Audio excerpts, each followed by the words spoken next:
Capítulo segundo. De las deducciones. Sección primero. De las deducciones en general. Artículo 25. Los contribuyentes podrán efectuar las deducciones siguientes. Fracción primero. Las devoluciones que se reciban o los descuentos o bonificaciones que se hagan en el ejercicio. Fracción segundo. El costo de lo vendido. Fracción tercero. Los gastos netos de descuentos, bonificaciones o devoluciones.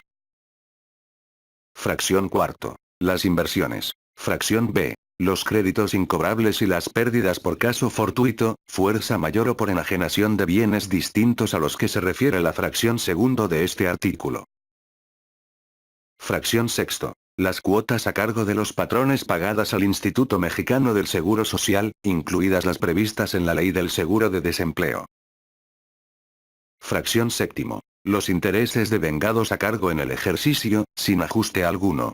En el caso de los intereses moratorios, a partir del cuarto mes se deducirán únicamente los efectivamente pagados. Para estos efectos, se considera que los pagos por intereses moratorios que se realicen con posterioridad al tercer mes siguiente a aquel en el que se incurrió en mora cubren, en primer término, los intereses moratorios devengados en los 3 meses siguientes a aquel en el que se incurrió en mora, hasta que el monto pagado exceda al monto de los intereses moratorios devengados deducidos correspondientes al último período citado. Fracción octavo. El ajuste anual por inflación que resulte deducible en los términos del artículo 44 de esta ley. Fracción noveno. Los anticipos y los rendimientos que paguen las sociedades cooperativas de producción, así como los anticipos que entreguen las sociedades y asociaciones civiles a sus miembros, cuando los distribuyan en los términos de la fracción segundo del artículo 94 de esta ley. Fracción décimo. Las aportaciones efectuadas para la creación o incremento de reservas para fondos de pensiones o jubilaciones del personal, complementarias a las que establece la Ley del Seguro Social, y de primas de antigüedad constituidas en los términos de esta ley. El monto de la deducción a que se refiere esta fracción no excederá en ningún caso a la cantidad que resulte de aplicar el factor de 0,47 al monto de la aportación realizada en el ejercicio de que se trate. El factor a que se refiere este párrafo será del 0,53 cuando las prestaciones otorgadas por los contribuyentes a favor de sus trabajadores, que a su vez sean ingresos exentos para dichos trabajadores, en el ejercicio de que se trate, no disminuyan respecto de las otorgadas en el ejercicio fiscal inmediato anterior. Cuando por los gastos a que se refiere la fracción tercero de este artículo, los contribuyentes hubieran pagado algún anticipo, este será deducible siempre que se cumpla con los requisitos establecidos en el artículo 27, fracción 18 de esta ley. Recuerda, la mente es como un paracaídas. Solo funciona si la tenemos abierta. Por Albert Einstein. Ahora, continuamos con artículo 26. Tratándose de personas morales residentes en el extranjero, así como de cualquier entidad que se considere como persona moral para efectos impositivos en su país, que tengan uno o varios establecimientos permanentes en el país, podrán efectuar las deducciones que correspondan a las actividades del establecimiento permanente, ya sea las erogadas en México o en cualquier otra parte, siempre que se cumplan los requisitos establecidos en esta ley y en su reglamento. Cuando las personas a que se refiere el párrafo anterior, residan en un país con el que México tenga en vigor un tratado para evitar la doble tributación, se podrán deducir los gastos que se prorrateen con la oficina central o sus establecimientos, siempre que tanto la oficina central como el establecimiento, en el que se realice la erogación, residan también en un país con el que México tenga en vigor un tratado para evitar la doble tributación y tenga un acuerdo amplio de intercambio de información y además se cumpla con los requisitos que al efecto establezca el reglamento de esta ley. No serán deducibles las remesas que efectúe el establecimiento permanente ubicado en México a la oficina central de la sociedad o a otro establecimiento de esta en el extranjero, aun cuando dichas remesas se hagan a título de regalías, honorarios, o pagos similares, a cambio del derecho de utilizar patentes u otros derechos, o a título de comisiones por servicios concretos o por gestiones hechas o por intereses por dinero enviado al establecimiento permanente. Los establecimientos permanentes de empresas residentes en el extranjero que se dediquen al transporte internacional aéreo o terrestre, en lugar de las deducciones establecidas en el artículo 25 de esta ley, efectuarán la deducción de la parte proporcional del gasto promedio que por sus operaciones haya tenido en el mismo ejercicio dicha empresa, considerando la oficina central y todos sus establecimientos.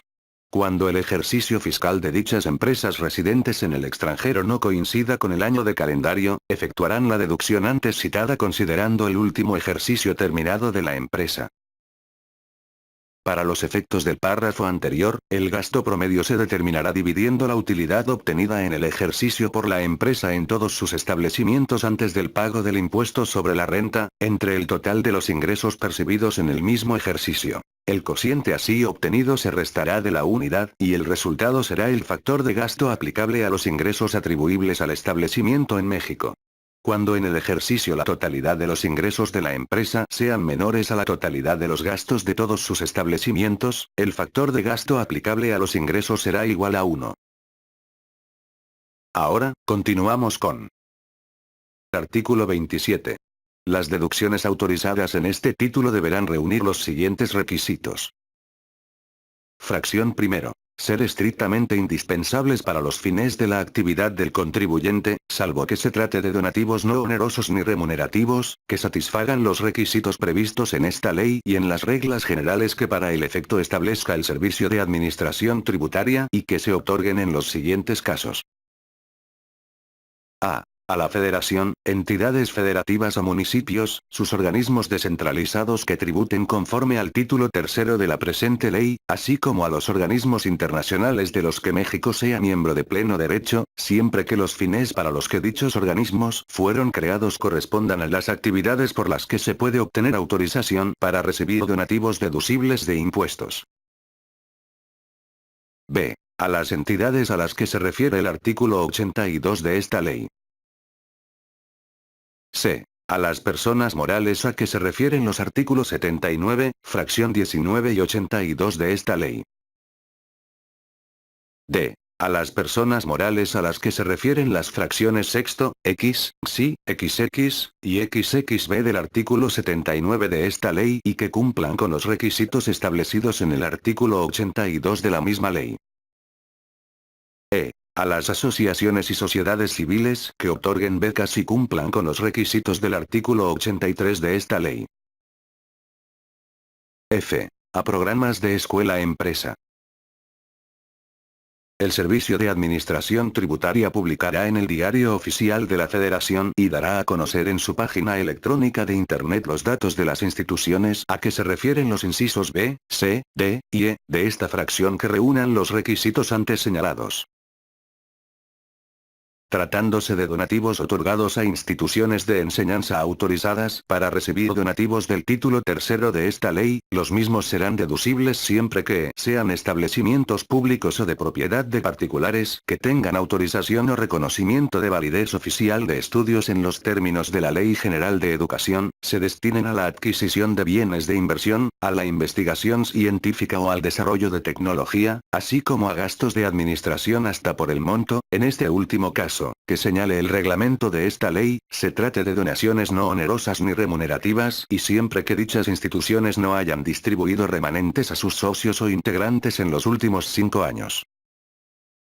El monto total de los donativos a que se refiere esta fracción será deducible hasta por una cantidad que no exceda del 7% de la utilidad fiscal obtenida por el contribuyente en el ejercicio inmediato anterior a aquel en el que se efectúe la deducción.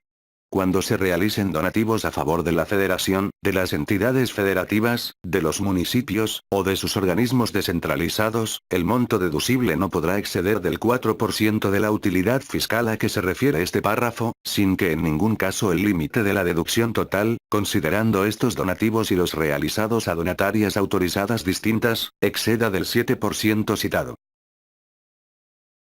Fracción segundo. Que cuando esta ley permita la deducción de inversiones se proceda en los términos de la sección segundo de este capítulo. Fracción tercero. estar amparadas con un comprobante fiscal y que los pagos cuyo monto exceda de $2.000 se efectúen mediante transferencia electrónica de fondos desde cuentas abiertas a nombre del contribuyente en instituciones que componen el sistema financiero y las entidades que para tal efecto autorice el Banco de México. Cheque nominativo de la cuenta del contribuyente, tarjeta de crédito, de débito, de servicios, o los denominados monederos electrónicos autorizados por el Servicio de Administración Tributaria. Tratándose de la adquisición de combustibles para vehículos marítimos, aéreos y terrestres, el pago deberá efectuarse en la forma señalada en el párrafo anterior, aun cuando la contraprestación de dichas adquisiciones no excedan de $2.000.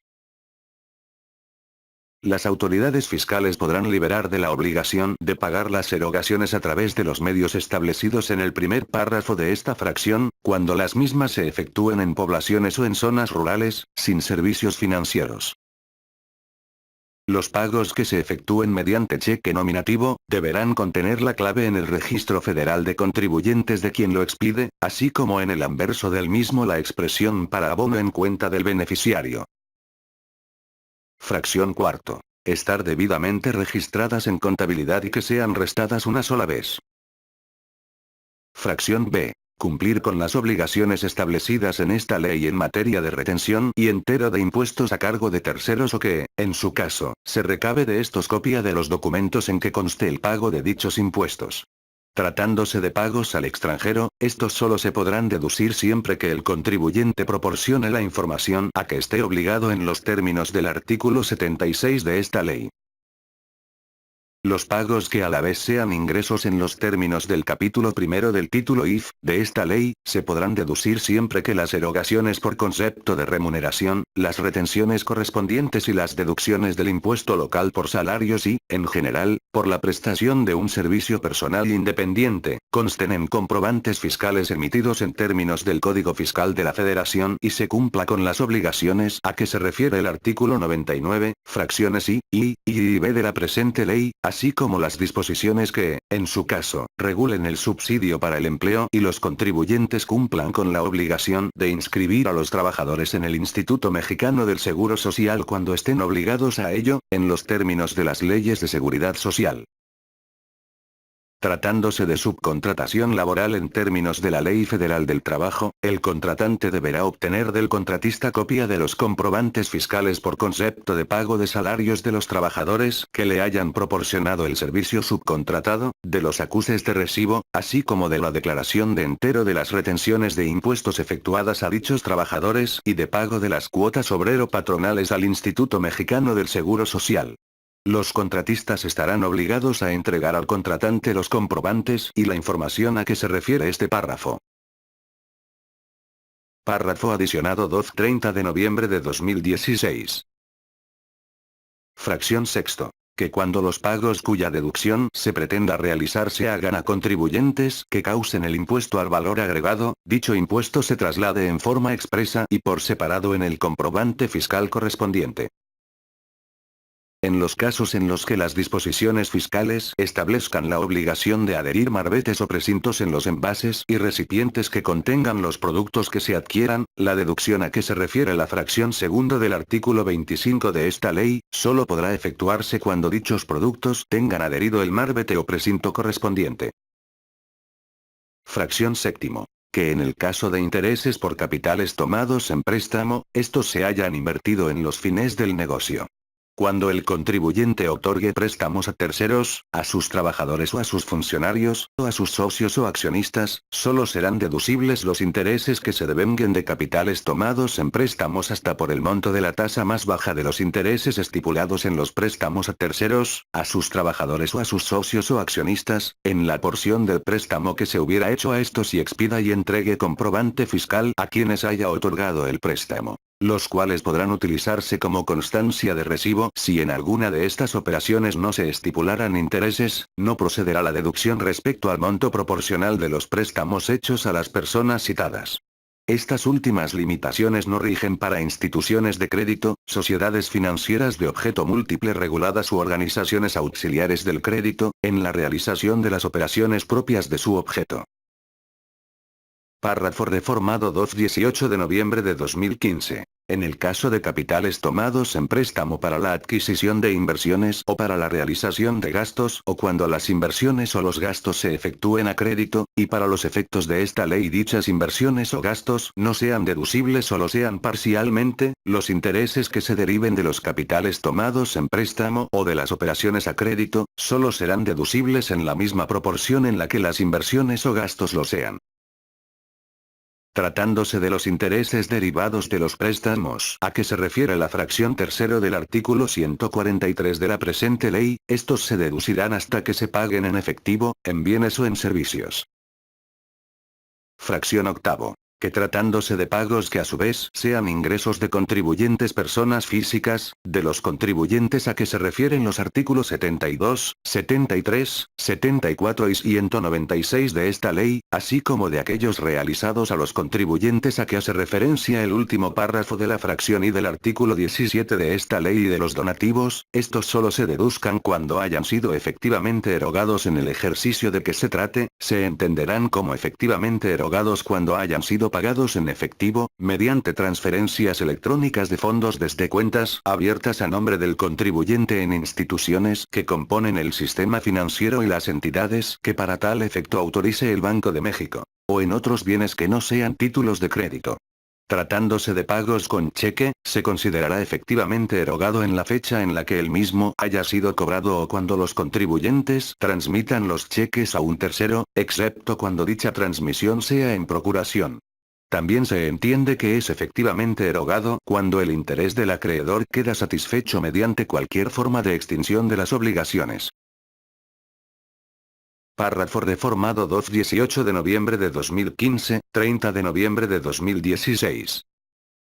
Cuando los pagos a que se refiere el párrafo anterior se efectúen con cheque, la deducción se efectuará en el ejercicio en que éste se cobre, siempre que entre la fecha consignada en el comprobante fiscal que se haya expedido y la fecha en que efectivamente se cobre dicho cheque no hayan transcurrido más de 4 meses, excepto cuando ambas fechas correspondan al mismo ejercicio. Fracción noveno. Que tratándose de honorarios o gratificaciones a administradores, comisarios, directores, gerentes generales o miembros del consejo directivo, de vigilancia, consultivos o de cualquiera otra índole, estos se determinen, en cuanto a monto total y percepción mensual o por asistencia, afectando en la misma forma los resultados del contribuyente y satisfagan los supuestos siguientes. A. Que el importe anual establecido para cada persona no sea superior al sueldo anual devengado por el funcionario de mayor jerarquía de la sociedad. B. Que el importe total de los honorarios o gratificaciones establecidos no sea superior al monto de los sueldos y salarios anuales devengados por el personal del contribuyente. C. Que no excedan del 10% del monto total de las otras deducciones del ejercicio. Fracción décimo. Que en los casos de asistencia técnica, de transferencia de tecnología o de regalías, se compruebe ante las autoridades fiscales que quien proporciona los conocimientos, cuenta con elementos técnicos propios para ello. Que se preste en forma directa y no a través de terceros, excepto en los casos en que los pagos se hagan a residentes en México, y en el contrato respectivo se haya pactado que la prestación se efectuará por un tercero autorizado. Y que no consista en la simple posibilidad de obtenerla, sino en servicios que efectivamente se lleven a cabo. Fracción 11. Que cuando se trate de gastos de previsión social, las prestaciones correspondientes se otorguen en forma general en beneficio de todos los trabajadores. Tratándose de vales de despensa otorgados a los trabajadores, serán deducibles siempre que su entrega se realice a través de los monederos electrónicos que al efecto autorice el Servicio de Administración Tributaria. Para los efectos del párrafo anterior, tratándose de trabajadores sindicalizados se considera que las prestaciones de previsión social se otorgan de manera general cuando las mismas se establecen de acuerdo a los contratos colectivos de trabajo o contratos ley.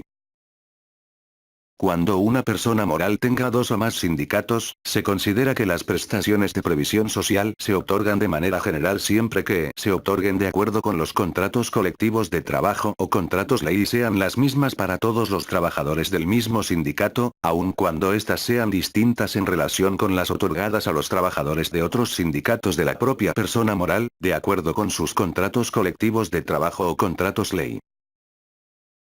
En el caso de las aportaciones a los fondos de ahorro, estas solo serán deducibles cuando, además de ser generales en los términos de los párrafos anteriores, el monto de las aportaciones efectuadas por el contribuyente sea igual al monto aportado por los trabajadores, la aportación del contribuyente no exceda del 13% del salario del trabajador, sin que en ningún caso dicha aportación exceda del monto equivalente de 1,3 veces el salario mínimo general elevado al año y siempre que se cumplan los requisitos de permanencia que se establezcan en el reglamento de esta ley. Párrafo reformado 2/18 de noviembre de 2015.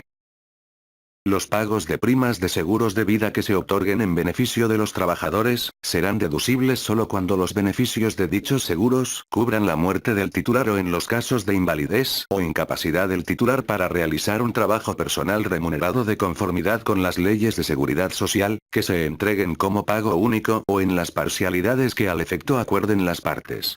Serán deducibles los pagos de primas de seguros de gastos médicos que efectúe el contribuyente en beneficio de los trabajadores. Tratándose de las prestaciones de previsión social a que se refiere el párrafo anterior, se considera que estas son generales cuando sean las mismas para todos los trabajadores de un mismo sindicato o para todos los trabajadores no sindicalizados, aun cuando dichas prestaciones solo se otorguen a los trabajadores sindicalizados o a los trabajadores no sindicalizados. Párrafo reformado 2/18 de noviembre de 2015.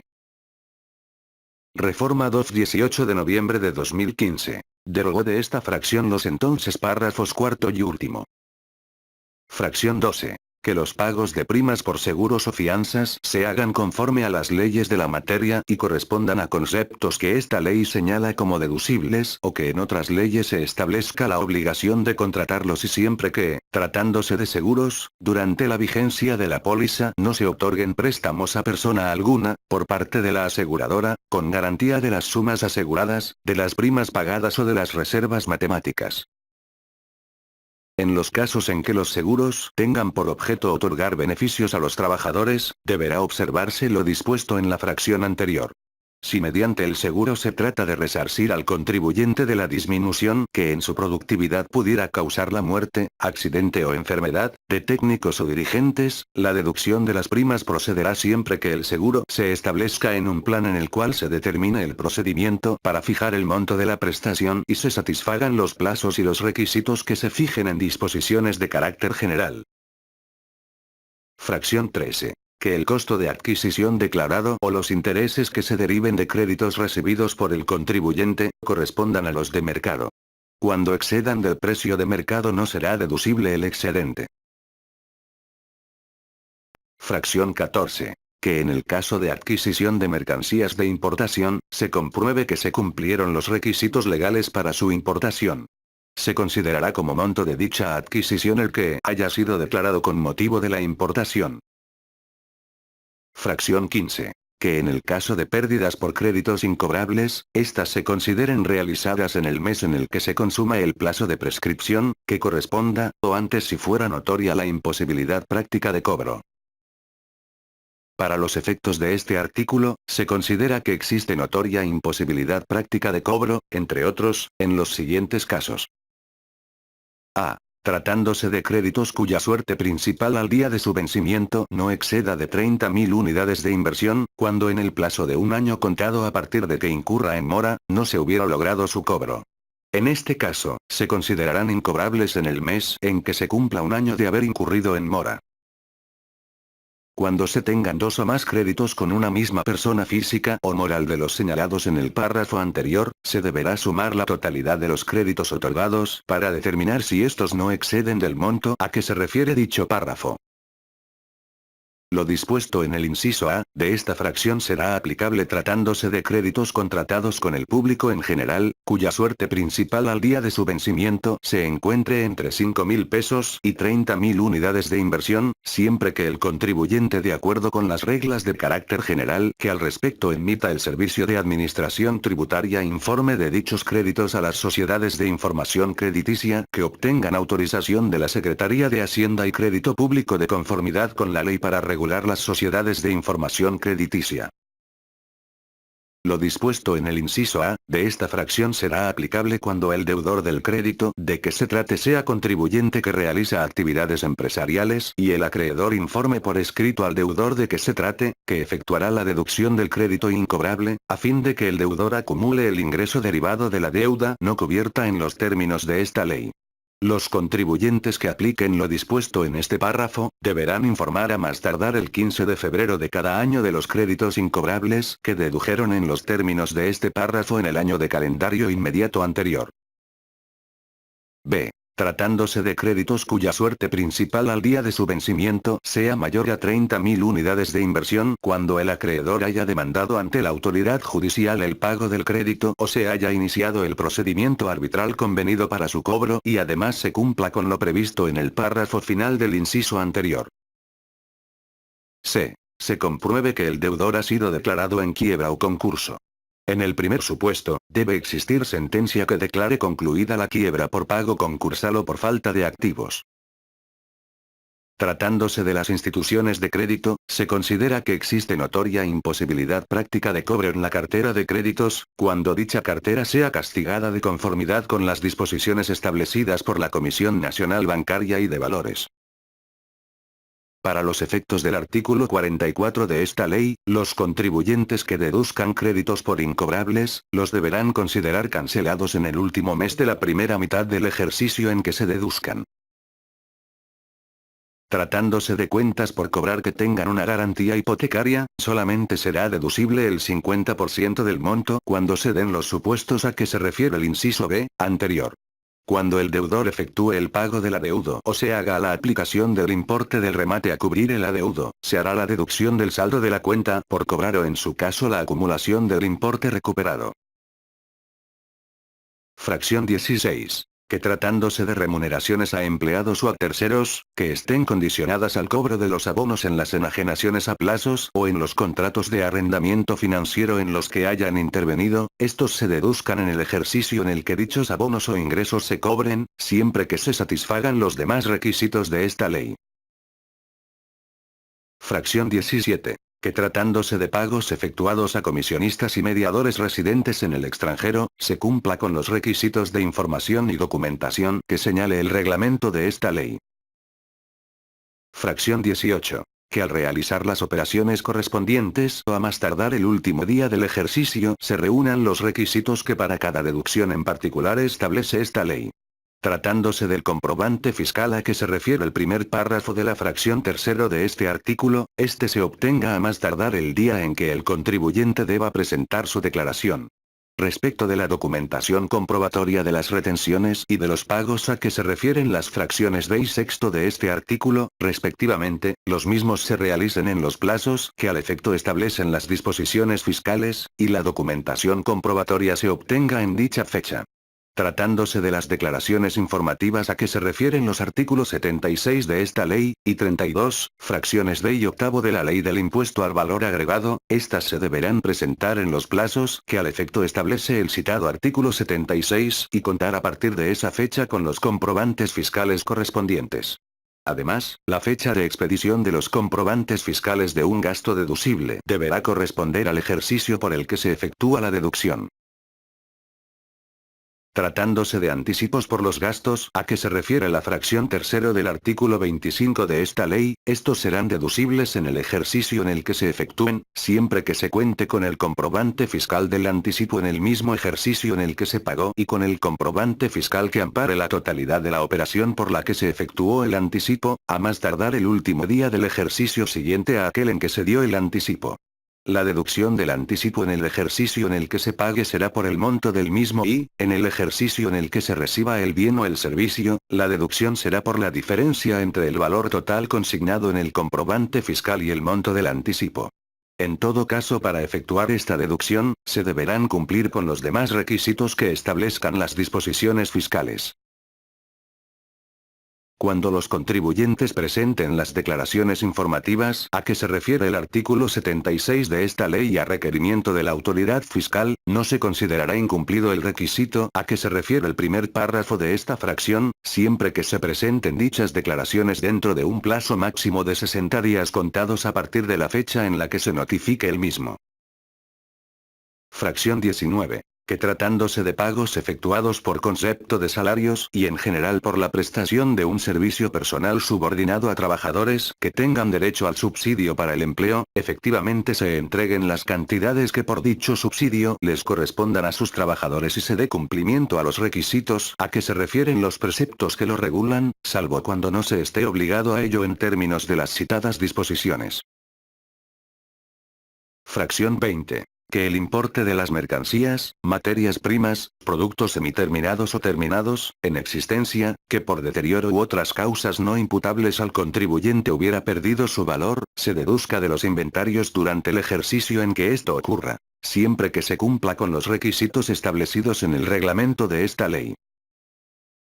Los contribuyentes podrán efectuar la deducción de las mercancías, materias primas, productos semiterminados o terminados a que se refiere el párrafo anterior, siempre que tratándose de bienes básicos para la subsistencia humana en materia de alimentación, vestido, vivienda o salud, antes de proceder a su destrucción, se ofrezcan en donación a las instituciones autorizadas para recibir donativos deducibles conforme a esta ley, dedicadas a la atención de requerimientos básicos de subsistencia en materia de alimentación, vestido, vivienda o salud de personas, sectores, comunidades o regiones, de escasos recursos, cumpliendo con los requisitos que para tales efectos establezca el reglamento de esta ley. No se podrán ofrecer en donación aquellos bienes que en términos de otro ordenamiento jurídico, relacionado con el manejo, cuidado o tratamiento de dichos bienes, prohíba expresamente su venta, suministro, uso o establezca otro destino para los mismos. Fracción 21. Que tratándose de gastos que conforme a la Ley General de Sociedades Cooperativas se generen como parte del Fondo de Previsión Social a que se refiere el artículo 58 de dicho ordenamiento y se otorguen a los socios cooperativistas, los mismos serán deducibles cuando se disponga de los recursos del fondo correspondiente, siempre que se cumpla con los siguientes requisitos. A. Que el Fondo de Previsión Social del que deriven se constituya con la aportación anual del porcentaje, que sobre los ingresos netos, sea determinado por la Asamblea General. B. Que el Fondo de Previsión Social esté destinado en términos del artículo 57 de la Ley General de Sociedades Cooperativas a las siguientes reservas. 1. Para cubrir riesgos y enfermedades profesionales. 2. Para formar fondos y haberes de retiro de socios. 3. Para formar fondos para primas de antigüedad. 4. Para formar fondos con fines diversos que cubran gastos médicos y de funeral, subsidios por incapacidad, becas educacionales para los socios o sus hijos, guarderías infantiles, actividades culturales y deportivas y otras prestaciones de previsión social de naturaleza análoga. Para aplicar la deducción a que se refiere este numeral, la sociedad cooperativa deberá pagar, salvo en el caso de subsidios por incapacidad, directamente a los prestadores de servicios y a favor del socio cooperativista de que se trate, las prestaciones de previsión social correspondientes, debiendo contar con los comprobantes fiscales expedidos a nombre de la sociedad cooperativa. C. Acreditar que al inicio de cada ejercicio la Asamblea General fijó las prioridades para la aplicación del Fondo de Previsión Social de conformidad con las perspectivas económicas de la sociedad cooperativa. Fracción 22. Que el valor de los bienes que reciban los establecimientos permanentes ubicados en México, de contribuyentes residentes en el extranjero, de la oficina central o de otro establecimiento del contribuyente ubicado en el extranjero, no podrá ser superior al valor en aduanas del bien de que se trate. Ahora, continuamos con artículo 28. Para los efectos de este título, no serán deducibles. Fracción primero. Los pagos por impuestos sobre la renta a cargo del propio contribuyente o de terceros ni los de contribuciones en la parte subsidiada o que originalmente correspondan a terceros, conforme a las disposiciones relativas, excepto tratándose de aportaciones pagadas al Instituto Mexicano del Seguro Social a cargo de los patrones, incluidas las previstas en la Ley del Seguro de Desempleo. Tampoco serán deducibles las cantidades provenientes del subsidio para el empleo que entregue el contribuyente, en su carácter de retenedor, a las personas que le presten servicios personales subordinados, ni los accesorios de las contribuciones, a excepción de los recargos que hubiere pagado efectivamente, inclusive mediante compensación. Fracción segundo. Los gastos e inversiones, en la proporción que representen los ingresos exentos respecto del total de ingresos del contribuyente. Los gastos que se realicen en relación con las inversiones que no sean deducibles conforme a este capítulo. En el caso de automóviles y aviones, se podrán deducir en la proporción que represente el monto original de la inversión deducible a que se refiere el artículo 36 de esta ley, respecto del valor de adquisición de los mismos. Fracción tercero. Los obsequios, atenciones y otros gastos de naturaleza análoga con excepción de aquellos que estén directamente relacionados con la enajenación de productos o la prestación de servicios y que sean ofrecidos a los clientes en forma general. Fracción cuarto. Los gastos de representación.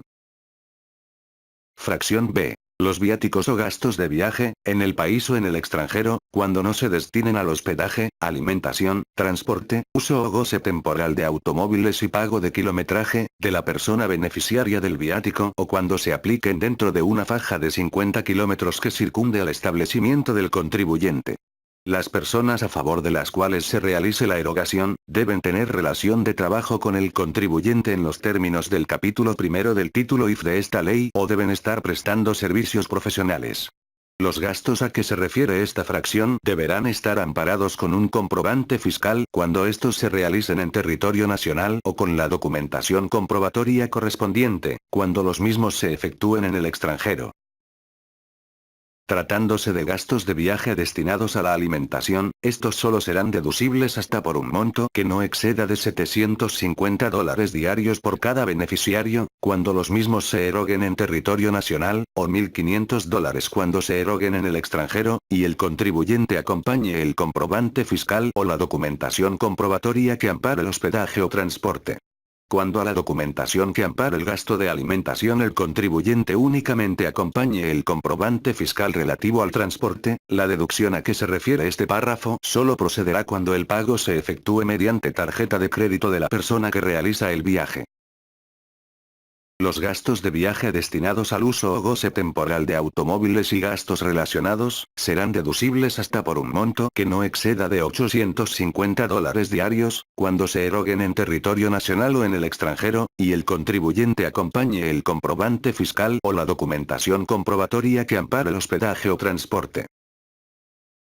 Los gastos de viaje destinados al hospedaje, solo serán deducibles hasta por un monto que no exceda de $3.850 diarios, cuando se eroguen en el extranjero, y el contribuyente acompañe a la documentación comprobatoria que los ampare la relativa al transporte.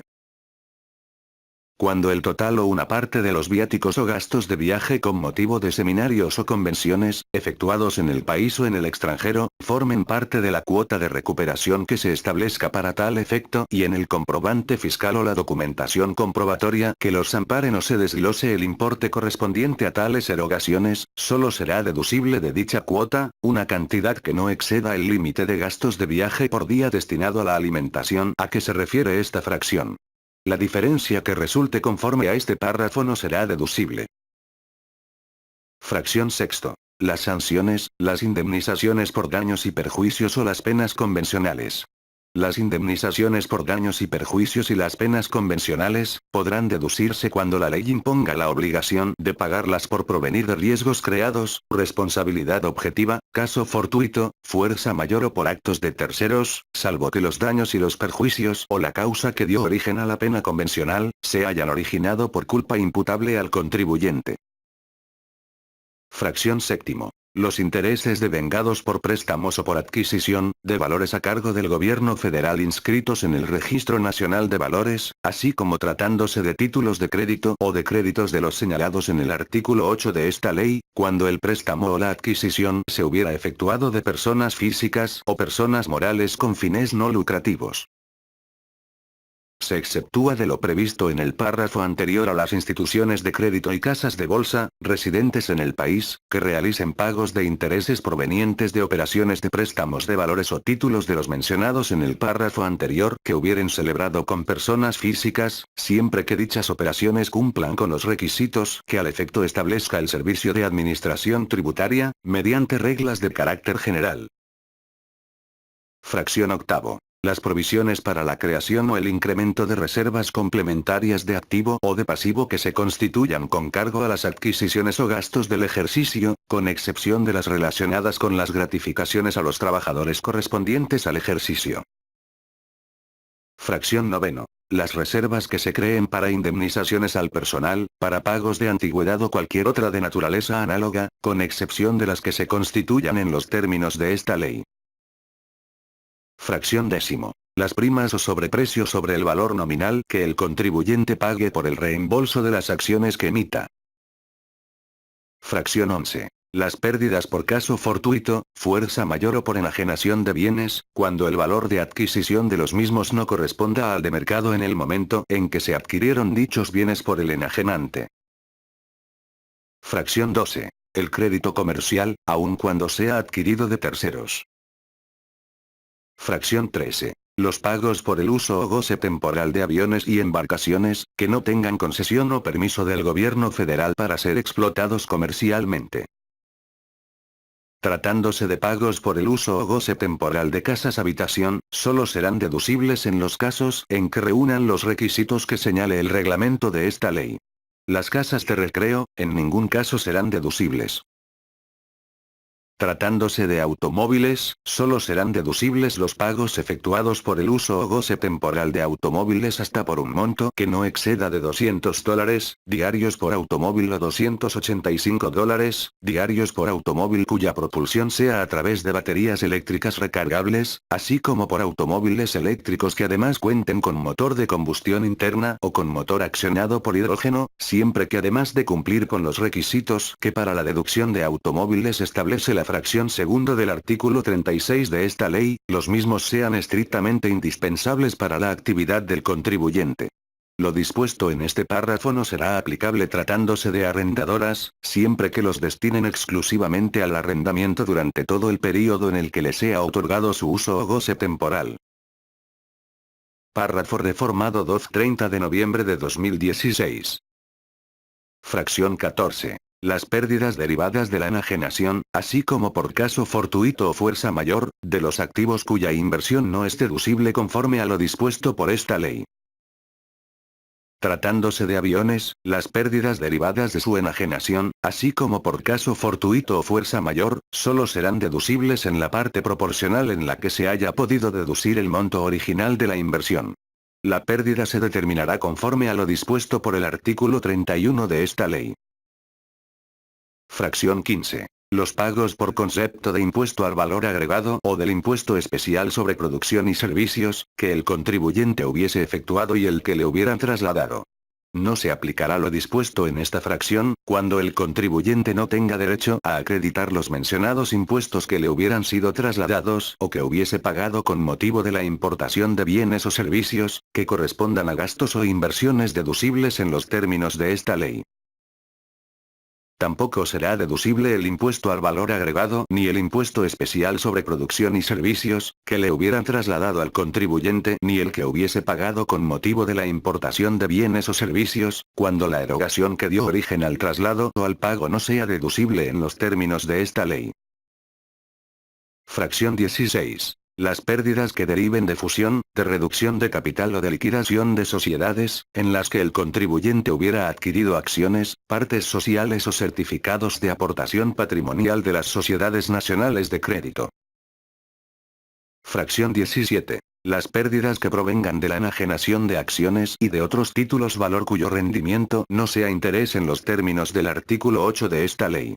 Tampoco serán deducibles las pérdidas financieras que provengan de operaciones financieras derivadas de capital referidas a acciones o índices accionarios. Las pérdidas a que se refiere el párrafo anterior únicamente se podrán deducir contra el monto de las ganancias que, en su caso, obtenga el mismo contribuyente en el ejercicio o en los días siguientes en la enajenación de acciones y otros títulos valor cuyo rendimiento no sea interés en los términos del artículo 8 de esta ley, o en operaciones financieras derivadas de capital referidas a acciones o índices accionarios. Estas pérdidas no deberán exceder el monto de dichas ganancias.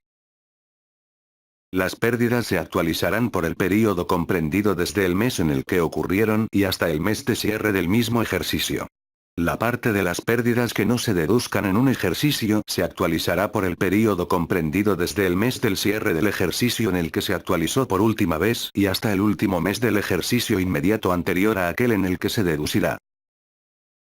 Para estar en posibilidad de deducir las pérdidas conforme a esta fracción, los contribuyentes deberán cumplir con lo siguiente. A. Tratándose de acciones que se coloquen entre el gran público inversionista, la pérdida se determinará efectuando los ajustes a que se refiere el artículo 22 de esta ley y considerando lo siguiente.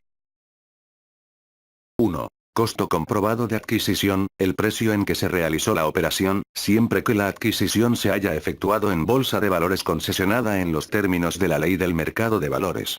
Si la adquisición se hizo fuera de la mencionada bolsa, se considerará como dicho costo el menor entre el precio de la operación y la cotización promedio en la bolsa de valores antes mencionada del día en que se adquirieron. 2. Ingreso obtenido, el que se obtenga de la operación siempre que se enajenen en bolsa de valores concesionada en los términos de la ley del mercado de valores. Si la enajenación se hizo fuera de dicha bolsa, se considerará como ingreso el mayor entre el precio de la operación y la cotización promedio en la bolsa de valores antes mencionada del día en que se enajenaron. B. Tratándose de partes sociales y de acciones distintas de las señaladas en el inciso anterior, la pérdida se determinará efectuando los ajustes a que se refiere el artículo 22 de esta ley y considerando como ingreso obtenido el que resulte mayor entre el pactado en la operación de que se trate y el precio de venta de las acciones determinado conforme a la metodología establecida en los artículos 179 y 180 de esta ley. Cuando la operación se realice con y entre partes relacionadas, se deberá presentar un estudio sobre la determinación del precio de venta de las acciones en los términos de los artículos 179 y 180 de esta ley y considerando los elementos contenidos en el inciso E, de la fracción I del artículo 179 de esta ley. C. Cuando se trate de títulos valor a que se refieren los incisos anteriores de esta fracción, siempre que en el caso de los comprendidos en el inciso A, se adquieran o se enajenen fuera de bolsa de valores concesionada en los términos de la ley del mercado de valores, el adquirente, en todo caso, y el enajenante, cuando haya pérdida, deberán presentar aviso dentro de los 10 días siguientes a la fecha de la operación y, en su caso, el estudio sobre el precio de venta de las acciones a que se refiere el último párrafo del inciso anterior. D. En el caso de títulos valor distintos de los que se mencionan en los incisos anteriores de este artículo, se deberá solicitar autorización ante la autoridad fiscal correspondiente para deducir la pérdida. No será necesaria la autorización a que se refiere este inciso cuando se trate de instituciones que integran el sistema financiero. Fracción 18. Los gastos que se hagan en el extranjero a prorrata con quienes no sean contribuyentes del impuesto sobre la renta en los términos de los títulos segundo o if de esta ley. Fracción 19. Las pérdidas que se obtengan en las operaciones financieras derivadas y en las operaciones a las que se refiere el artículo 21 de esta ley, cuando se celebren con personas físicas o morales residentes en México o en el extranjero, que sean partes relacionadas en los términos del artículo 179 de esta ley, cuando los términos convenidos no correspondan a los que se hubieran pactado con o entre partes independientes en operaciones comparables. Fracción 20. El 91,5% de los consumos en restaurantes. Para que proceda la deducción de la diferencia, el pago deberá hacerse invariablemente mediante tarjeta de crédito, de débito o de servicios, o a través de los monederos electrónicos que al efecto autorice el Servicio de Administración Tributaria. Serán deducibles al 100% los consumos en restaurantes que reúnan los requisitos de la fracción B de este artículo sin que se excedan los límites establecidos en dicha fracción. En ningún caso los consumos en bares serán deducibles. Fracción 21. Los gastos en comedores que por su naturaleza no estén a disposición de todos los trabajadores de la empresa y aun cuando lo estén, estos excedan de un monto equivalente a un salario mínimo general diario del área geográfica del contribuyente por cada trabajador que haga uso de los mismos y por cada día en que se preste el servicio, adicionado con las cuotas de recuperación que pague el trabajador por este concepto. El límite que establece esta fracción no incluye los gastos relacionados con la prestación del servicio de comedor como son, el mantenimiento de laboratorios o especialistas que estudien la calidad e idoneidad de los alimentos servidos en los comedores a que se refiere el párrafo anterior. Fracción 22. Los pagos por servicios aduaneros, distintos de los honorarios de agentes aduanales y de los gastos en que incurran dichos agentes o la persona moral constituida por dichos agentes aduanales en los términos de la ley aduanera. Fracción 23. Los pagos hechos a personas, entidades, fideicomisos, asociaciones en participación, fondos de inversión, así como cualquier otra figura jurídica, cuyos ingresos estén sujetos a regímenes fiscales preferentes, salvo que demuestren que el precio o el monto de la contraprestación es igual al que hubieran pactado partes no relacionadas en operaciones comparables excepto por lo previsto en la fracción XI de este artículo. Fracción XIF. Los pagos de cantidades iniciales por el derecho de adquirir o vender, bienes, divisas, acciones u otros títulos valor que no coticen en mercados reconocidos, de acuerdo con lo establecido por el artículo 16, del Código Fiscal de la Federación, y que no se hubiera ejercido, siempre que se trate de partes contratantes que sean relacionadas en los términos del artículo 179 de esta ley. Fracción XXB. La restitución efectuada por el prestatario por un monto equivalente a los derechos patrimoniales de los títulos recibidos en préstamo, cuando dichos derechos sean cobrados por los prestatarios de los títulos.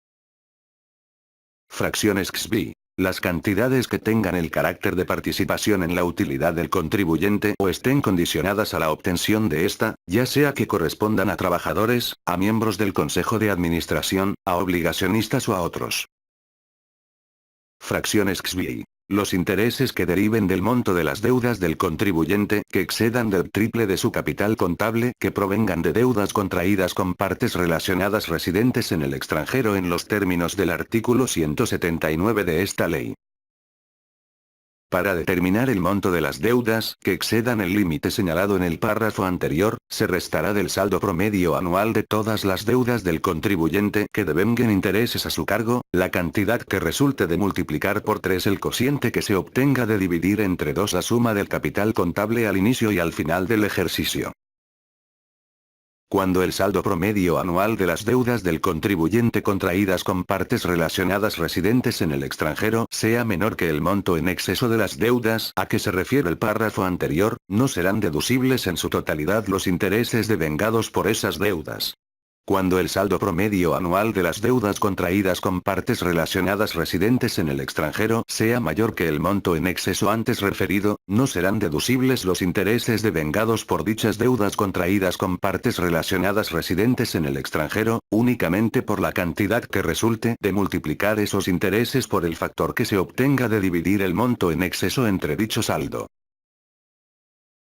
Para los efectos de los dos párrafos anteriores, el saldo promedio anual de todas las deudas del contribuyente que devengan intereses a su cargo se determina dividiendo la suma de los saldos de esas deudas al último día de cada uno de los meses del ejercicio, entre el número de meses del ejercicio, y el saldo promedio anual de las deudas contraídas con partes relacionadas residentes en el extranjero se determina en igual forma, considerando los saldos de estas últimas deudas al último día de cada uno de los meses del ejercicio. Los contribuyentes podrán optar por considerar como capital contable del ejercicio, para los efectos de determinar el monto en exceso de sus deudas, la cantidad que resulte de sumar los saldos iniciales y finales del ejercicio en cuestión de sus cuentas de capital de aportación, utilidad fiscal neta y utilidad fiscal neta reinvertida y dividir el resultado de esa suma entre dos. Quienes elijan esta opción deberán continuar aplicándola por un período no menor de 5 ejercicios contados a partir de aquel en que la elijan. Los contribuyentes que no apliquen las normas de información financiera en la determinación de su capital contable, considerarán como capital contable para los efectos de esta fracción, el capital integrado en la forma descrita en el presente párrafo. No se incluirán dentro de las deudas que devengan intereses a cargo del contribuyente para el cálculo del monto en exceso de ellas al triple de su capital contable, las contraídas por los integrantes del sistema financiero en la realización de las operaciones propias de su objeto y las contraídas para la construcción, operación o mantenimiento de infraestructura productiva vinculada con áreas estratégicas para el país o para la generación de energía eléctrica. Párrafo reformado 2-18 de noviembre de 2015. El límite del triple del capital contable que determina el monto excedente de las deudas al que se refiere esta fracción podría ampliarse en los casos en que los contribuyentes comprueben que la actividad que realizan requiere en sí misma de mayor apalancamiento y obtengan resolución al respecto en los términos que señala el artículo 34A del Código Fiscal de la Federación. Con independencia de lo previsto en esta fracción, se estará a lo dispuesto en los artículos 11 y 179 de la presente ley. Fracción XBI. Los anticipos por las adquisiciones de las mercancías, materias primas, productos semiterminados y terminados o por los gastos relacionados directa o indirectamente con la producción o la prestación de servicios a que se refiere el artículo 39 de esta ley. Dichos anticipos tampoco formarán parte del costo de lo vendido a que se refiere la fracción segundo del artículo 25 de esta ley. Para los efectos de esta fracción, el monto total de las adquisiciones o de los gastos, se deducirán en los términos de la sección tercero del título I de esta ley, siempre que se cuente con el comprobante fiscal que ampare la totalidad de la operación por la que se efectuó el anticipo. Fracción XX. Los pagos que efectúe el contribuyente cuando los mismos también sean deducibles para una parte relacionada residente en México o en el extranjero.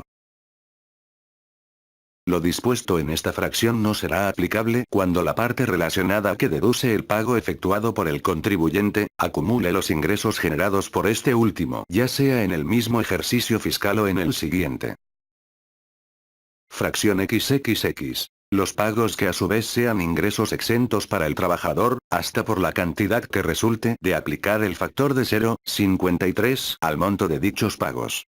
El factor a que se refiere este párrafo será del 0,47 cuando las prestaciones otorgadas por los contribuyentes a favor de sus trabajadores, que a su vez sean ingresos exentos para dichos trabajadores, en el ejercicio de que se trate, no disminuyan respecto de las otorgadas en el ejercicio fiscal inmediato anterior. Fracciones XXI. Cualquier pago que cumpla con el inciso A, que además se efectúe por alguno de los conceptos señalados en el inciso B, y que se encuentre en cualquiera de los supuestos del inciso C. A. Que el pago se realice a una entidad extranjera que controle o sea controlada por el contribuyente. Se entenderá por control, cuando una de las partes tenga sobre la otra el control efectivo o el de su administración, a grado tal, que pueda decidir el momento de reparto o distribución de los ingresos, utilidades o dividendos de ellas, ya sea directamente o por interpósita persona. B. Que el pago se efectúe por alguno de los siguientes conceptos. 1. Intereses definidos conforme al artículo 166 de esta ley. 2. Regalías o asistencia técnica. También se considerarán regalías cuando se enajenen los bienes o derechos a que se refiere el artículo 15b del Código Fiscal de la Federación, siempre que dicha enajenación se encuentre condicionada al uso, disposición o productividad de los mismos bienes o derechos. C. Que se encuentre en alguno de los siguientes supuestos. 1. Que la entidad extranjera que percibe el pago se considere transparente en términos del artículo 176 de esta ley.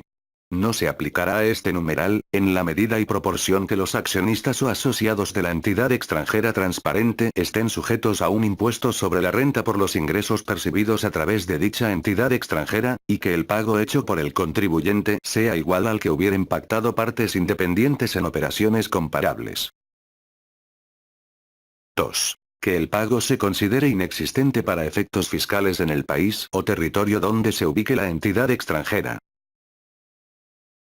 3. Que dicha entidad extranjera no considere el pago como ingreso gravable conforme a las disposiciones fiscales que le sean aplicables. Para los efectos de este inciso C, un pago incluye el devengo de una cantidad a favor de cualquier persona y, cuando el contexto así lo requiera, cualquier parte de un pago. Los conceptos no deducibles a que se refiere esta ley, se deberán considerar en el ejercicio en el que se efectúe la erogación y no en aquel ejercicio en el que formen parte del costo de lo vendido. Recuerda, lo importante es no dejar de hacerse preguntas. Por Albert Einstein. Ahora, continuamos con Artículo 29. Las reservas para fondos de pensiones o jubilaciones de personal, complementarias a las que establece la Ley del Seguro Social y de primas de antigüedad, se ajustarán a las siguientes reglas. Fracción primero. Deberán crearse y calcularse en los términos y con los requisitos que fije el reglamento de esta ley y repartirse uniformemente en 10 ejercicios. Dicho cálculo deberá realizarse cada ejercicio en el mes en que se constituyó la reserva. Fracción segundo. La reserva deberá invertirse cuando menos en un 30% en valores a cargo del gobierno federal inscritos en el Registro Nacional de Valores o en acciones de fondos de inversión en instrumentos de deuda.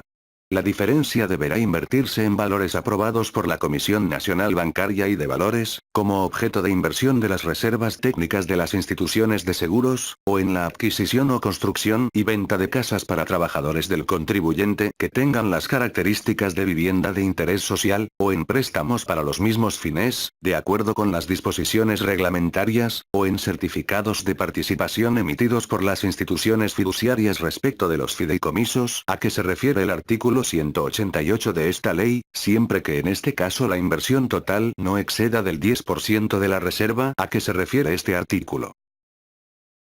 Párrafo reformado 2/18 de noviembre de 2015. Las inversiones que, en su caso se realicen en valores emitidos por la propia empresa o por empresas que se consideren partes relacionadas, no podrán exceder del 10% del monto total de la reserva y siempre que se trate de valores aprobados por la Comisión Nacional Bancaria y de valores en los términos del párrafo anterior. Para los efectos del párrafo anterior, no se considera que dos o más personas son partes relacionadas, cuando la participación directa o indirecta de una en el capital de la otra no exceda del 10% del total del capital suscrito y siempre que no participe directa o indirectamente en la administración o control de esta. Fracción tercero. Los bienes que formen el fondo deberán afectarse en fideicomiso irrevocable, en institución de crédito autorizada para operar en la República, o ser manejados por instituciones o sociedades mutualistas de seguros, por casas de bolsa, operadoras de fondos de inversión o por administradoras de fondos para el retiro, con concesión o autorización para operar en el país, de conformidad con las reglas generales que dicte el Servicio de Administración Tributaria. Los rendimientos que se obtengan con motivo de la inversión forman parte del fondo y deben permanecer en el fideicomiso irrevocable. Solo podrán destinarse los bienes y los rendimientos de la inversión para los fines para los que fue creado el fondo. Fracción reformada 2/18 de noviembre de 2015. Fracción cuarto. Las inversiones que constituyan el fondo, deberán valuarse cada año a precio de mercado, en el mes en que se constituyó la reserva, excepto las inversiones en préstamos para la adquisición o construcción de vivienda de interés social, en este último caso se considerará el saldo insoluto del préstamo otorgado. Fracción B. No podrán deducirse las aportaciones cuando el valor del fondo sea suficiente para cumplir con las obligaciones establecidas conforme al plan de pensiones o jubilaciones. Fracción sexto. El contribuyente únicamente podrá disponer de los bienes y valores a que se refiere la fracción segundo de este artículo, para el pago de pensiones o jubilaciones y de primas de antigüedad al personal. Si dispusiere de ellos o de sus rendimientos, para fines diversos, cubrirá sobre la cantidad respectiva impuesto a la tasa establecida en el artículo 9 de esta ley. Lo dispuesto en las fracciones segundo y de este artículo no será aplicable si el fondo es manejado por una administradora de fondos para el retiro y los recursos del mismo son invertidos en una sociedad de inversión especializada de fondos para el retiro. Ahora, continuamos con artículo 30.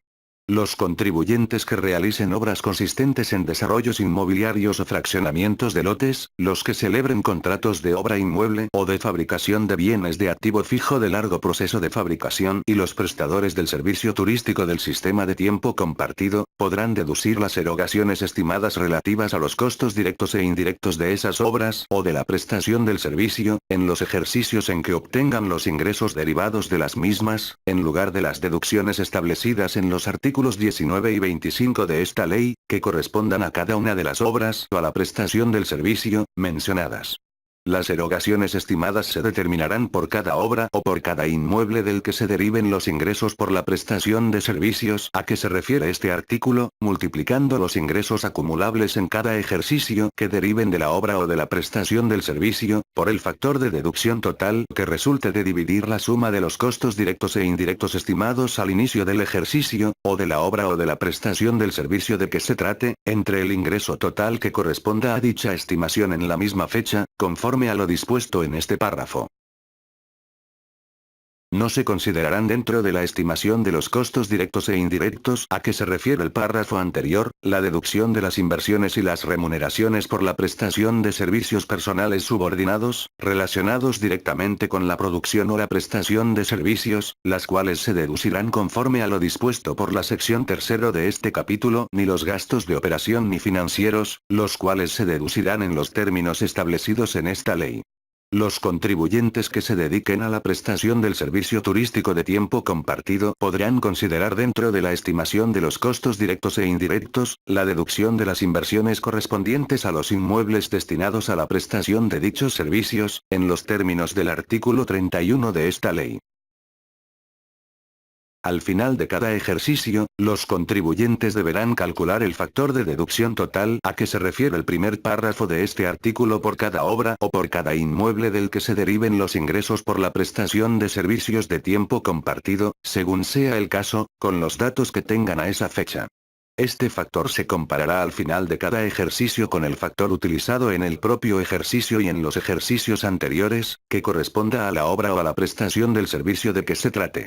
Si de la comparación resulta que el factor de deducción que corresponda al final del ejercicio de que se trate es menor que cualquiera de los anteriores, el contribuyente deberá presentar declaraciones complementarias, utilizando este factor de deducción menor, debiendo modificar el monto de las erogaciones estimadas deducidas en cada uno de los ejercicios de que se trate.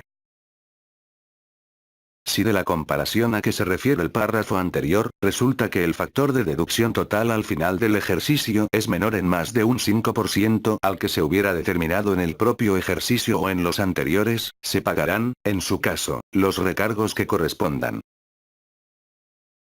En el ejercicio en el que se terminen de acumular los ingresos relativos a la obra o a la prestación del servicio de que se trate, los contribuyentes compararán las erogaciones realizadas correspondientes a los costos directos e indirectos a que se refiere el primer párrafo de este artículo, sin considerar, en su caso, los señalados en el segundo párrafo de este mismo artículo, durante el período transcurrido desde el inicio de la obra o de la prestación del servicio hasta el ejercicio en el que se terminen de acumular dichos ingresos, contra el total de las estimadas deducidas en el mismo período en los términos de este artículo, que correspondan en ambos casos a la misma obra o al inmueble del que se deriven los ingresos por la prestación del servicio.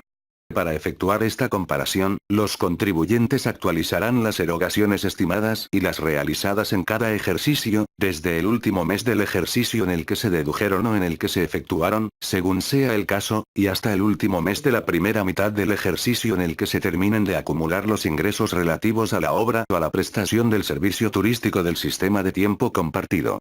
Los prestadores del servicio turístico del sistema de tiempo compartido considerarán como erogaciones realizadas por las inversiones correspondientes a los inmuebles de los que derivan los ingresos por la prestación de dichos servicios, los montos originales de las inversiones que se comprueben con la documentación que reúna los requisitos que señalan las disposiciones fiscales.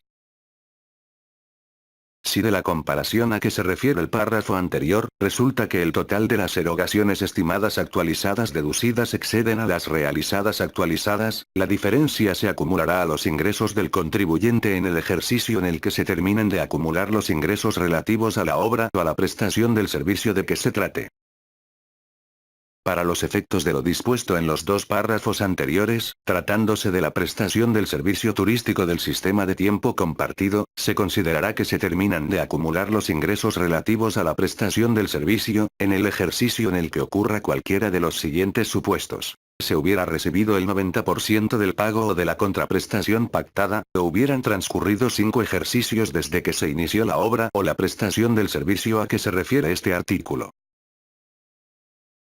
Si de la comparación a que se refiere el párrafo quinto de este artículo, resulta que el total de las erogaciones estimadas deducidas exceden en más de 5% a las realizadas, ambas actualizadas, sobre el excedente se calcularán los recargos que correspondan a partir del día en que se presentó o debió presentarse la declaración del ejercicio en el que se dedujeron las erogaciones estimadas.